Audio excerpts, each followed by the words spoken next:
Break out a pen and pad and get ready to fact check everything you're about to hear. Now let's go. This is Abu Bakr II, the West African ruler of the Mali Empire who abdicated his throne to his younger brother Mansa Musa to lead a fleet of 2,000 ships across the Atlantic to the Americas. Now, between historians, it is widely debated on whether he made it or not. Some say there are no verifications of it, so we should assume that he did it. Others say he did make it, and where he landed was Brazil, which would make a bit more sense because Brazil in this modern day is literally the blackest country outside of Africa. And it gets even deeper because fast forward about 200 years later, when Christopher Columbus discovered America, it is documented that he said himself that the natives told him that black men had been coming there on ships before him, trading them gold. And when he took a piece, he sent it over to Spain to get assessed by a professional metallurgist, and the metallurgist was like, this comes from West Africa. But in this modern day, if you say that blacks have been in America before the transatlantic slave trade, you'll have other black people laughing at you, acting like you're being silly and crazy when their source of information are the same people who've been caught lying over and over and over again, trying to erase us from history. South America, 1861, Colombia's first and only black president, Juan Jose Nieto Gil.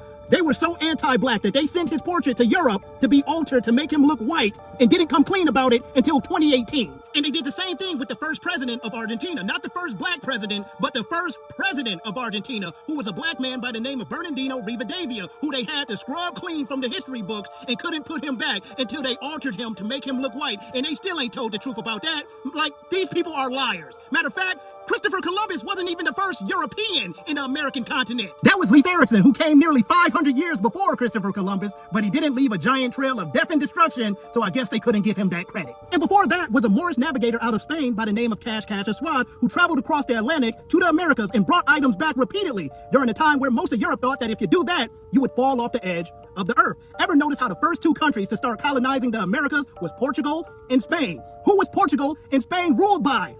Come on. 1 + 1 = what? Where do you think they got the idea? Matter of fact, Spain started to colonize the Americas in 1492.